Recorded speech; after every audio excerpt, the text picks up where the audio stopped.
We have reports that Mel Gibson has exposed Ellen DeGeneres from content found inside of the Epstein files. This is blowing up right now, and I need to see exactly what's going on and share it with all of you. And as I do, I'm gonna drink my morning coffee. Let me know what you guys are drinking, and thanks so much for being such a great supporter of the channel and subscribing. Now let's dive into this. Thank you, thank you. Oh, look, you're welcome. When I came over here, I was in my mid-20s. Right. The first time I really came over here. You know, I had a whole bunch of weird paranoid suspicions about what the hell was going on, because there was a lot of stuff I couldn't understand. Right. And nobody was really bothering to explain it to me. They don't. And I formed a bunch of opinions about the town and about the people in it. Took the babies, they killed them, they dismembered them, they cut their intestines, and they took the feces out and they ate it. Okay, so we've seen the Mel Gibson accusations and how he was talking about Hollywood. That's what we came up with the term evil Hollywood here in the channel.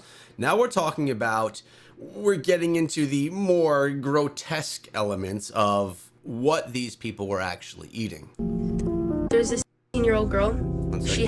They cut their intestines and they took feces out and they ate it. There's this 16-year-old girl. She had some diary entries written in code about her experiences being raped and impregnated by Epstein. They forced her to carry that baby to term, and they let her keep the baby for a few minutes. Then they came in, took the baby away, ripped it away from this child, and they did who knows what. After years of Mel Gibson being bullied and blackballed, he's finally fighting back. And the first person he's coming for is Ellen DeGeneres. Ellen thought her going out of the spotlight was going to save her from what's coming. But if anything, it's only given the people she has allegedly wronged enough time to process all the wrongs she's done to them. Yeah, when she ran out of the country, it made a lot of people think, okay, she's not running out of the country because of President Trump. We know that that was just an excuse at this point in time. And it's given us the time to really dive into the Epstein files and everything that's going on regarding Hollywood and say, something is not right here. She's hiding from something, and maybe Mel Gibson's gonna tell us. They aren't letting her off easily. And to make matters even worse, word on the street is that she is currently fighting off a disease that is only ever found in people who consume the dead remains of other people. And according to the new allegations Mel just made, the people Ellen was allegedly feasting on were the missing people Epstein had on his island. Now, even before Mel stepped into the chat, Ellen had already been in the news for all the wrong reasons. Now, I have to let you all know this is all alleged, right? Nothing has been proven. There's no proof that anyone was actually specifically missing from Epstein's island. Some of us truthfully believe that there were, but these are all allegations at this point in time. Especially after her staff exposed her for being an evil witch. And just when we thought things couldn't get worse, her DJ on her show Twitch suddenly died after supposedly taking his own life. According to reports, Twitch's wife Allison Holker reported him missing after she realized that he had left the house the day before without his car and still hadn't returned. Right after word got out about his disappearance, he was found dead in a nearby hotel with a self-inflicted wound. Apparently, he checked into the hotel with the purpose of taking his life, but people didn't buy this at all. They were and still are convinced that Ellen had a hand in it. Word on the street is Ellen supposedly tried to offer Twitch to Diddy as a boy you, but Twitch wasn't going for it. I don't know if that's 100% true, if they were trying to offer him to Diddy, but I think that Twitch definitely did know a lot about what went on behind the scenes, being so close with Ellen for so many years as a dancer on her show and then being as big as a producer on the show. And the rumors only got worse when this shady interview, in which Ellen seemingly revealed that she knew about Diddy's infamous freak-offs parties, also resurfaced amidst the reports of Twitch's death. Your birthday party, am I invited? Yes. Yes, you're definitely invited. I invite you to all my parties. You just haven't seemed to show up to No, any well, of them. is it on the East Coast? Yes. Well, that's why. Why don't you have one here on the West Coast? Because I work all the time. Okay, well, maybe I have one at your house. Where's that? Now, what time would your party start, let's say? Like 9:30. Really, that early? Yeah. I could make that. Yeah. But I could think of you of starting a party at like midnight. Like, what time will it go till? That's a different type of party, though. So right here, I always wonder, and this is not the first time that you or I have seen this clip. Maybe it is the first time you've seen it. It's strange to me that she's poking at something that she knows the answers to, and she knows that there are evil and illegal things going on during these events, yet she wants to tease us, the audience, with what these elites do. They don't want to tell us, but they want it to be up to our imagination, as if they're living this glorious life, which actually involves a lot of crime and abuse. It'll go from like 9:30 to like maybe 3 o'clock, 3 o'clock. And then, you know, we have the top 2 floors of the hotel. And then it will carry on there? Yeah. Then no, I mean the after party. No, I know about them. She knows about them. I'll listen to the music. I've heard that song, After Party. But that wasn't even the worst part. Another interview between Diddy and Ellen resurfaced again right after this. But this time, it was of Diddy seemingly threatening Ellen right in front of Twitch. Now, you can't actually hear what exactly Diddy said because he whispered it in Ellen's ear, but Twitch was close enough to hear it, and the shock on his face was undeniable. Thank you. Yep. And here's to us. Yeah.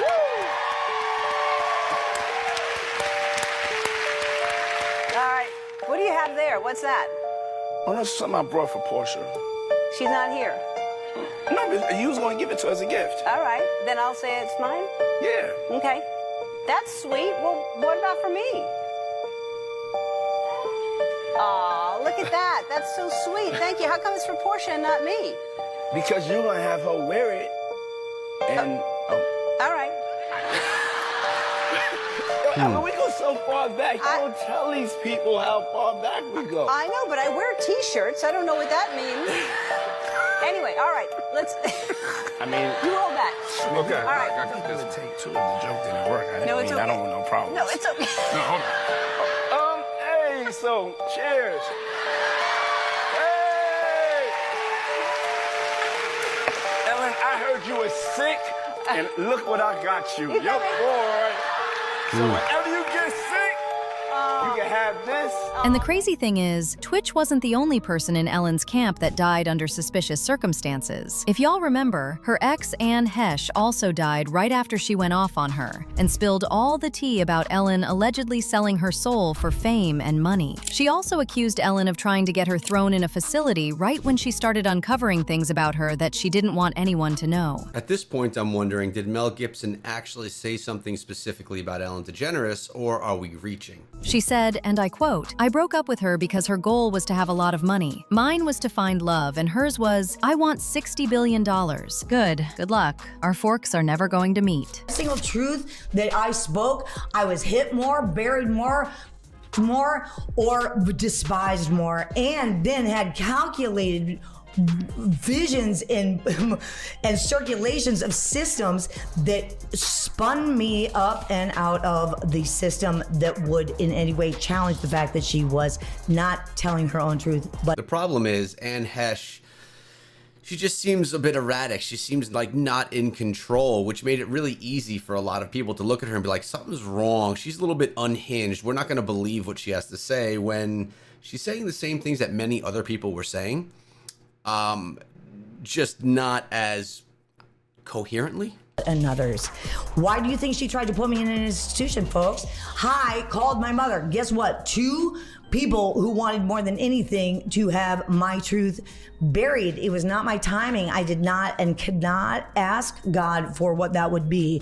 All I could do was stay on my truth, do what I was doing, and study this thing called love that we tried to bury. And now I am up and out of the ground. And unfortunately, those 2 women could not shut me down. You see, just after she did this interview, she was involved in a fatal car accident, leaving her with multiple second-degree burns before eventually losing her life. And an update on Anne Heche as well. But the details right now are that driver identified by TMZ is Anne Heche, the actress. It was sparked a fire, and they pulled her out from the vehicle after pulling the car. I still don't understand why they covered her up in that stretcher.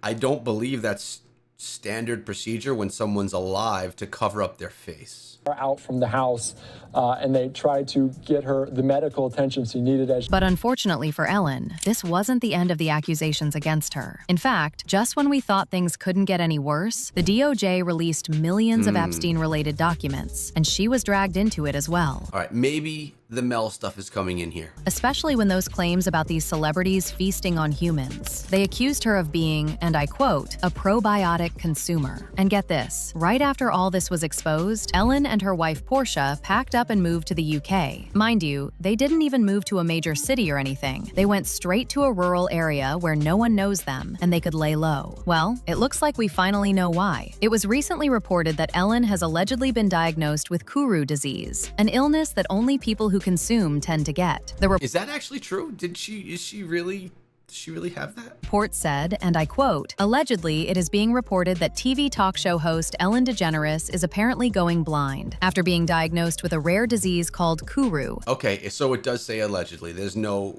confirmation there. It is said she went into hiding and has started looking different. Well, this led to people digging deeper into some comments that Mel had made some years ago, flat out trying to tell us about what was going on behind the scenes. The first thing that resurfaced was an interview from 1998, where Mel revealed some disturbing things about Epstein and Ellen. You see, back when Mel Gibson got pushed out of Hollywood, most people thought it was strictly because of all the racism and anti-Semitism controversy attached to his name. And don't get me wrong, that was definitely the public reason everybody ran with. But now, with everything that's been coming out about Hollywood, people are starting to wonder if there was more to it than that. Word on the street is that Mel may have also been blackballed because he refused to play along with their games. I think we already know that that is a big truth. Mel even went as far as making a whole movie called Sound of Freedom, where he exposed how the Hollywood CT rings work. One of the most disturbing problems in our world today is human trafficking, and particularly the trafficking of children.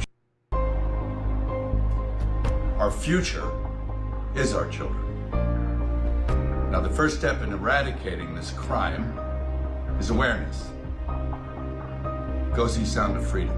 Now that right there is, of course, him promoting his movie, but the movie also was for a greater cause, to bring exposure of the topic of that movie, of what he's sharing right here in his own little personal TikTok post. But see, at the time, a lot of people completely missed the entire point of the movie. But with everything we know now about Ellen and Epstein, it's clear Mel had an agenda with this movie. Oh yeah. You're going to be diverted. When I came over here, I was in my mid-20s. Right. The first time I really came over here. You know, I had a whole bunch of weird paranoid suspicions about what the hell was going on, because there was a lot of stuff I couldn't understand. Right. And nobody was really bothering to explain it to me. They don't. And I formed a bunch of opinions about the town and about the people in it that were like, surely that couldn't be. In fact, there was a part in the file that revealed how some of these celebrities, like Ellen, would allegedly feast on other people. In fact, Chrissy Teigen was brave enough to make multiple tweets and interviews seemingly bragging about participating in this ritual to retain her youth. If the person okayed it, I would eat a human. If you were at a very fancy restaurant and they were like a tiny piece of human meat. No. I think the only way you wouldn't try a tiny bite? Strange conversation to have. First of all. Second, she speaks of it so naturally, as if it's not that strange. No. Really? Absolutely not. She said things like, seeing little girls do the splits half naked is just, I want to put myself in jail. Hashtag toddlers and tiaras. Wow. I just saw a baby that looked like a corn star, like a trashy do-anything corn star. Is this wrong to think? I am going to jail over pizza. I'm going to jail over pizza. Wow. That is crazy. Especially what we know regarding Pizzagate. By the way, did you see my video on Pizzagate? Go check that one out. It is disturbing. For years, there has been a long-standing conspiracy theory that Hollywood and the elites harvest the blood of young people and transfuse it in order to reverse age. And now the Epstein files might have revealed that that is in fact true. In this email to Jeffrey Epstein, it says, all you need is a blood transfusion from the pack and you reverse aging. This is where adrenochrome comes into play. It is a real chemical compound found in the blood when the body is in a fight or flight situation. And we know that the kids that were involved in Jeffrey Epstein's network were definitely put into fight or flight. And of course, we've seen Hollywood elites like Chrissy Teigen tweet about how they're going to a party where they're serving up 4-year-old cheese pizza with adrenochrome and, of course, the eye emoji. Why did she put out tweet? This tweet is, in my opinion, just stupid. It's as if she wants everyone. And look at how many likes are on that thing. Super strange. And according to the FBI code words, cheese stands for little girl and pizza stands for girl. Now back to the email. The subject is Dr. Agus, a professor of medicine and biomedical engineering at USC, pretty local to Hollywood. He is also the founding director and CEO of the Ellison Medical Institute. You know, the medical institute funded by Larry Ellison, the new owner of TikTok. And he's also hosted a Paramount show with big celebs like Ashton Kutcher and Oprah Winfrey. If you know, you know. One person reacted to this saying, "Sick woman, her day is coming." Another person said, "These people are so sick, I don't doubt it for a minute Anne Heche was set up. With accident was still alive until they got her inside the ambulance. There, they drugged her and put on psychopath Ellen's dinner table. They are sick cannibals and think nothing of it. Pure evil." So Mel Gibson did not come out and directly say Ellen DeGeneres' name, but he definitely hinted towards what goes on inside of the elite, evil Hollywood. We dive deep into this topic on a regular basis, so please subscribe and check out this video to dive even deeper. I'll see you over there.